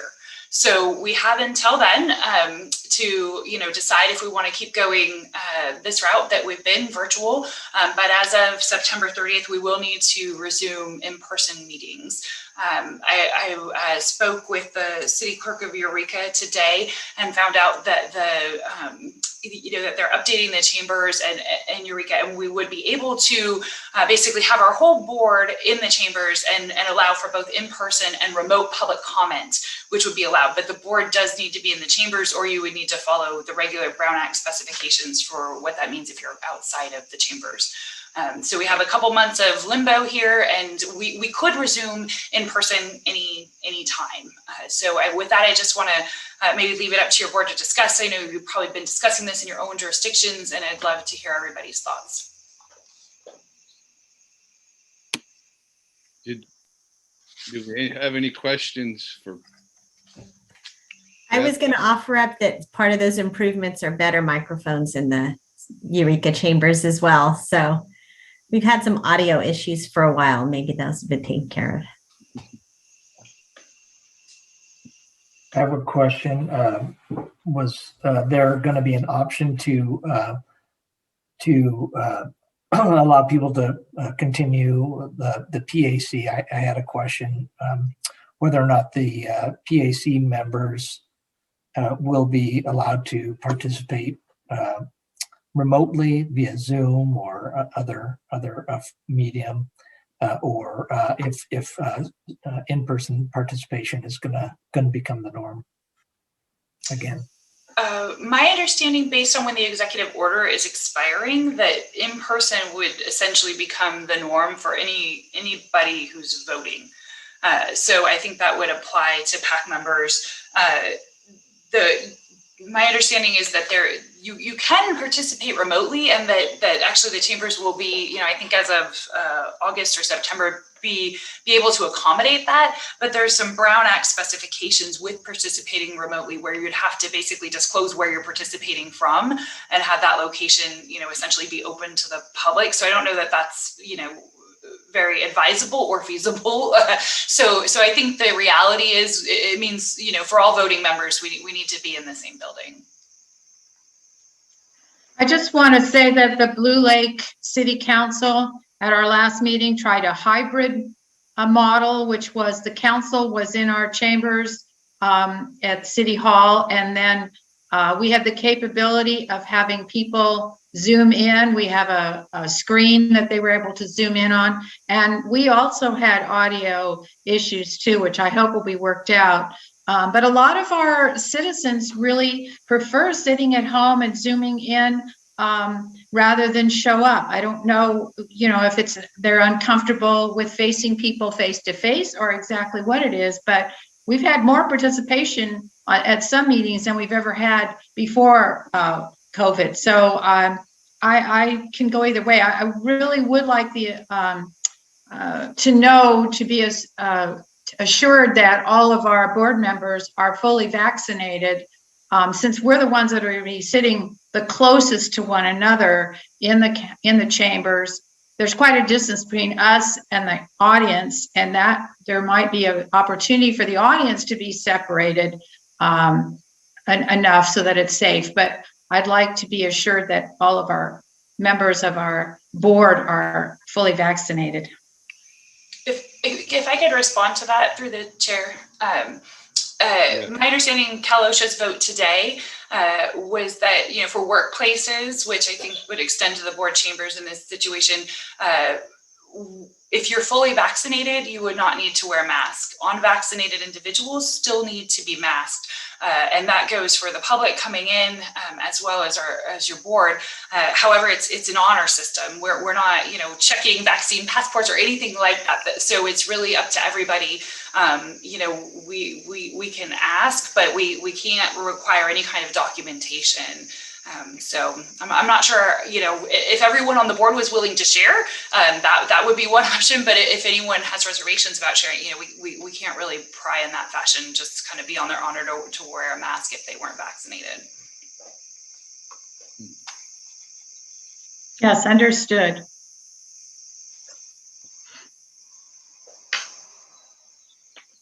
Well, what's the pleasure of the board? It's you guys come in from so far that this has probably been a delight for you to not have to do that drive. So I'm going to recuse myself because it's a block away from where I work. So, well, it is kind of nice not to have to drive. I usually have to figure a half an hour.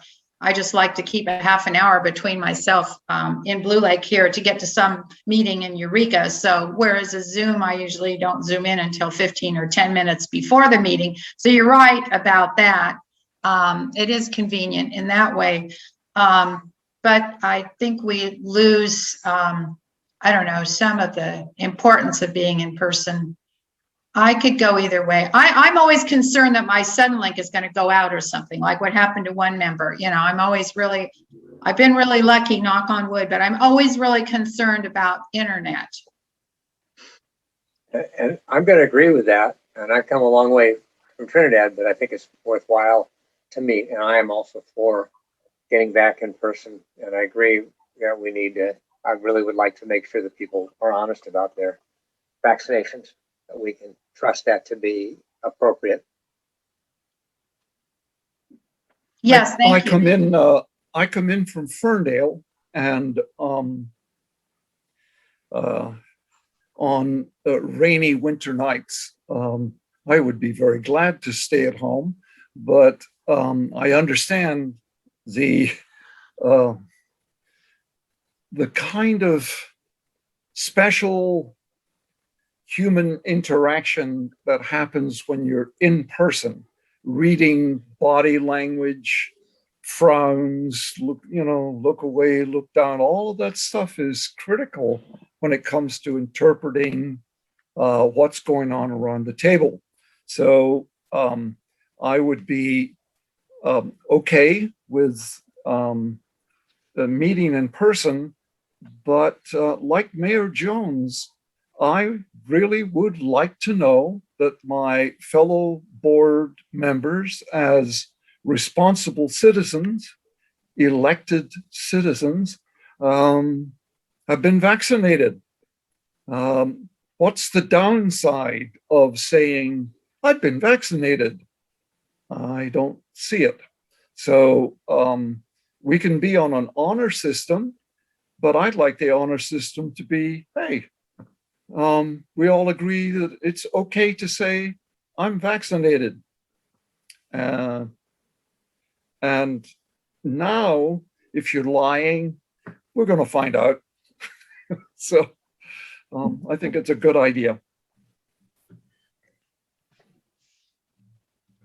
Yes, and having said that, I appreciate that, Mr. Smith, because Dr. Smith, because right now the weather's nice and it's still light out, but in the middle of November, oftentimes we don't have a December meeting. In January, 4 o'clock, it's kind of dark, and by the time the meeting ends, 6 o'clock is dark. And so we're driving home in the dark and oftentimes in bad weather. So there is that to think about.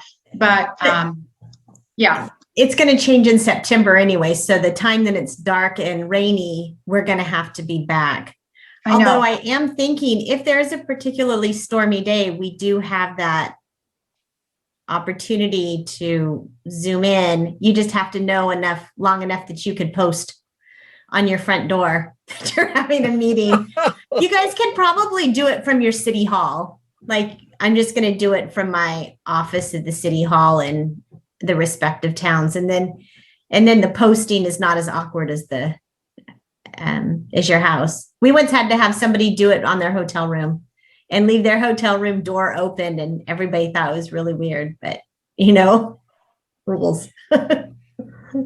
Well, if it's a stormy night, we might not have internet either. So, I mean, we had that happen where we had to cancel the meeting completely because there was no electricity. So we're starting back in July as in person. So July 1st was kind of the date that we picked. New fiscal year, new in-person meetings. So. Okay. Well, I'm another one of those that travels a ways. I don't know if I go as far as Mayor Jones, but I'm probably about the same distance as Council Member Smith. So I used to cross the bridge and go to his doctor's office too. So, but anyways, there is something to be said for in-person meetings and being able to discuss and that kind of thing, and not have to worry about whether your router's going to go bad and you have to go reboot it and all that. So that's a good thing. I'm another one of those that's been vaccinated, so it's not an issue for me one way or the other. But I understand if there's some people that don't quite know yet. I mean, I haven't had any problems, but we will have to cross that bridge when we come to it. So I don't know what the rest of the board, other members feel. I know Councilmember West, Mayor Seaman, Mayor Jones, Councilmember Smith, myself. I don't know if Mr. Robertson or Councilmember Johnson has anything to weigh in on. Any comment? Well, Mike, I'd like to say a few words. This is Gordon Johnson, Riadale, and I too travel a long ways, and I absolutely hate Zoom meetings. That said, I have not yet been vaccinated, and I'm probably about the oldest one of our members, but I like to think of myself as over the top healthy and strong immune system. But I probably will get vaccinated before our next meeting, or attempt to anyway. So farewell to Zoom, I guess would be my comment. Long live in-house, in-chamber meetings.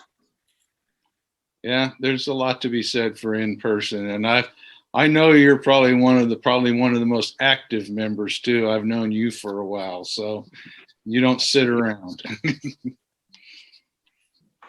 And I'll just offer that Caltrans is currently reorganizing in our transportation planning office.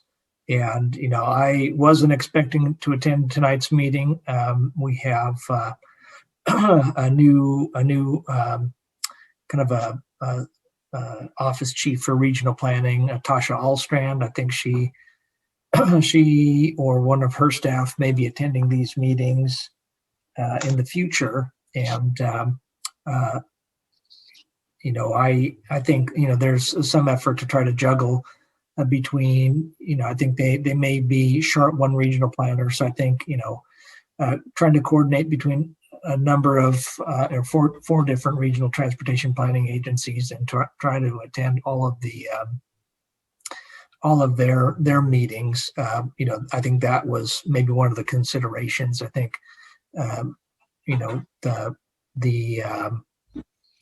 Zoom offered an opportunity to not have to travel to attend these meetings. And for Eureka, that may not be as big of a deal for Humboldt County, but but still the time commitment is there. I think Caltrans will end up going along with whatever the board here decides, and we'll figure out how we're going to do that. But at this point, there's a lot of things still in flux. So we apologize for that, and hope that you all just bear with us. But that being said, this could be the last meeting I attend for the foreseeable future, and I'd like to say that it's been a pleasure working with you all. So there may be opportunities. I'll still be within District 1 transportation planning, but my attention will be shifting to a different focus. But in any case, best wishes to everyone, and I'll let you all decide the fate of the in-person meetings here. Thank you.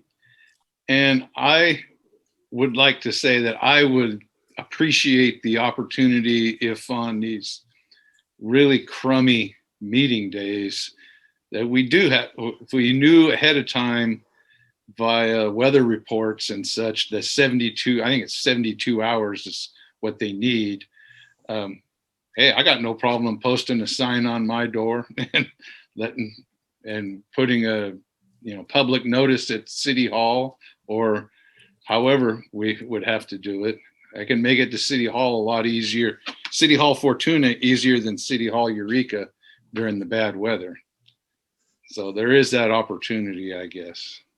Mayor Seaman, are you going to have a notice in front of your council chambers that either if you're vaccinated, you do not have to wear a mask, but if you are vaccinated, if you're vaccinated, you do not have to wear a mask. If you are not vaccinated, a mask is required, suggested. Are you doing anything like that? Well, yeah, we will. We're at one point somebody wanted to have a vaccine passport, but I thought it's too politically motivated to do it that way. So we have to go on the honor system. But yes, it will be There'll be signage in front for of sure. your doorway that'll kind of give those guidelines. Okay. And there's opportunities for people to not have to come in person either. So if you're not a council member, you could call in. Okay. I don't know how that's going to work with speakers. I'm imagining City Hall speakers will just be there, but if it's something like this, perhaps if there's somebody making a presentation that isn't a voting member, they could still Zoom in as well.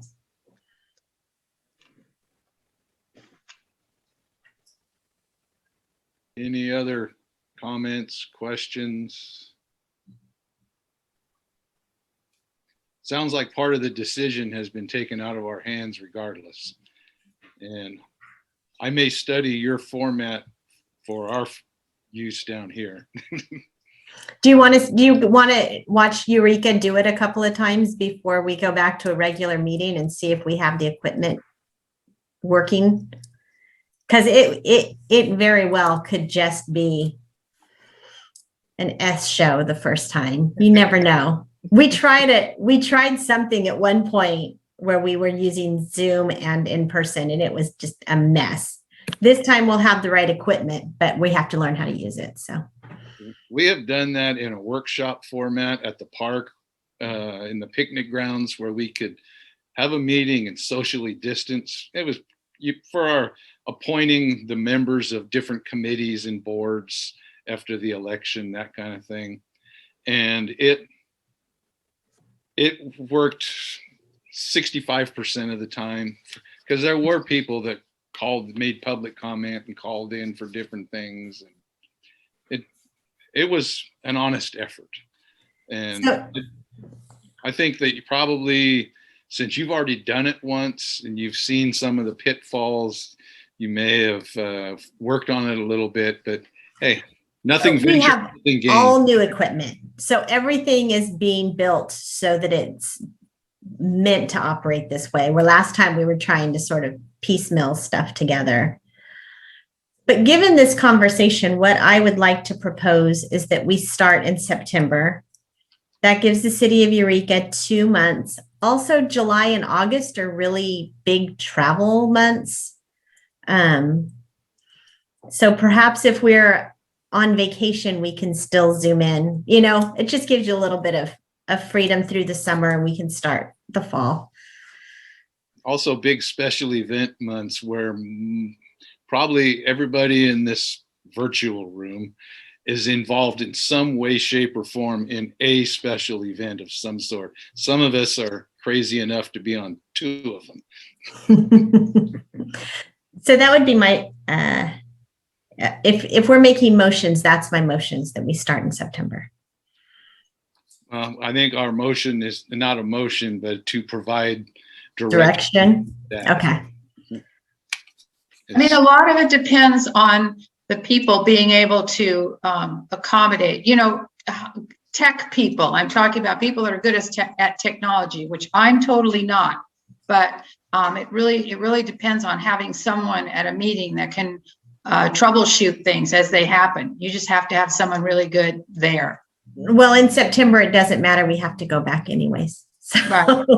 Yeah. Okay. Well, that would give us time to prepare. And okay. That gives us 2 months to figure it out. So we'll zoom in our July meeting and our August meeting, and then we'll shoot for in-person at the September meeting. Plus, we'll reduce our vehicle miles traveled for 2 months. Well, I know. That's the other thing about this. Okay. Great. Carbon footprint. Thank you. That's helpful. And I look forward to being with all of you. Since I started with, there's some of you I actually have never met in person. So I really look forward to that. So we'll have a couple more Zoom meetings, and then in September we'll all be together. Okay. Okay. I hope we don't disappoint you in person. Yeah, some of us, we've never been in the same room with. I've never been in the same room with Beth. All right. Earlier, Supervisor Bass had to leave for another meeting, but at this time we will entertain a motion to adjourn as the PAC, reconvene as the HCOG board, and at the same time approve the PAC recommendations.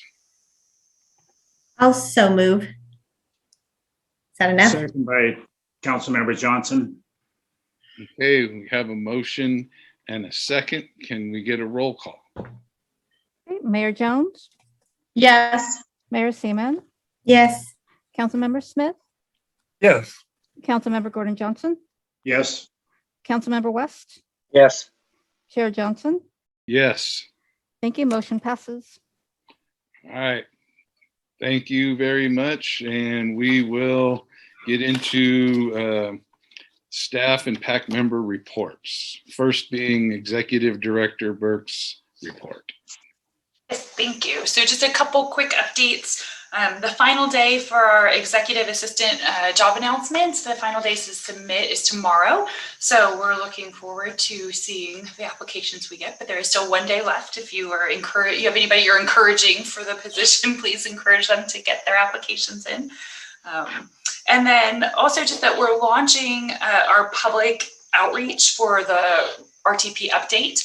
We're kind of doing it through these meetings, but we have a really exciting summer planned where we're doing pop-ups at different events throughout the county, including some food distribution locations, certain farmers markets. I think we'll be at Annie and Mary Days, if I'm not mistaken. So in the early next week, a press release will go out for that, and we'll get a special landing page on our website specific to the RTP update and kind of let people know where we'll be at throughout the summer. We're expecting a large community meeting in the fall, and we've been kind of hedging on that just to see where everything would go with a sort of in-person virtual.